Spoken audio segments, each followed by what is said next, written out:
নূরে আল্লাহ রাব্বুল আলামিন জগৎকে সৃষ্টি করেছেন, সেই নবী আমার মদিনায় আছে।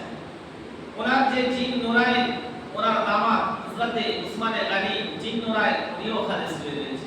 হযরতে আলী মুর্তজা উনিও ওখানে শুয়ে আছেন। আল্লাহর নবীর মহব্বতের সাহাবী এক এক করে 10,000 সাহাবীর কবরস্থান ওই মদিনার বুকে রয়েছে। তাহলে ওখানে নূরের খাজিনা ছাড়া কিছু আছে গো? নূরের খাজিনা ছাড়া কিছু নাই। ওখানে আছে শুধু নূরের খাজিনা। কেন? আমার নবী যেখানে থাকবে সেটাই নূর হয়ে যাবে। জোরে বলুন সুবহানাল্লাহ।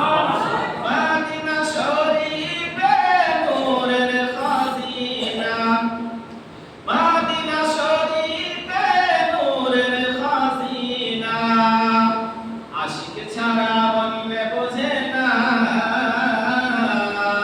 ভালোবাসার জায়গা মদিনা, ভালো লাগার জায়গা মদিনা,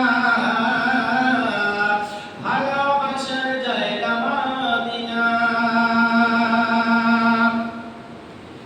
একদিন আমার সবার আসিবে, একদিন কবরে যাব কেউ তো যাবে না, একদিন কবরে যাব কেউ তো যাবে না, যাবে আমার শাহে মদিনা,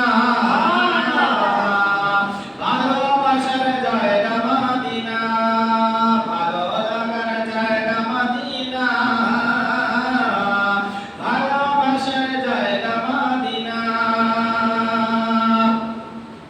আমার জীবনে অনেক বেশি গুনাহ, আমার জীবনে অনেক বেশি গুনাহ। বেরাদার ইসলাম, প্রত্যেক মানুষ যদি নিজের অন্তরে হাত দিয়ে দেখে, ওটা দিন যাওয়ার পরে যখন রাত্রিবেলায় ঘুমাবে, সেই সময় অন্তরের মধ্যে যদি হাত রাখার পরে যদি একবার নিজের মনে মনে ভাবে, আল্লাহ আজকে আমি পুরোপুরি দিন যেভাবে তোমার দয়াতে আমি জীবন যাপন করলাম, এর মধ্যে কতটা গুনাহ করেছি, কতটা নেকি করেছি রব্বুল আলামিনের দরবারে, সেটা যদি আপনি শুয়ে শুয়ে হিসাব করেন তা আপনি বুঝতে পারবেন যে কতটা আমল করেছেন।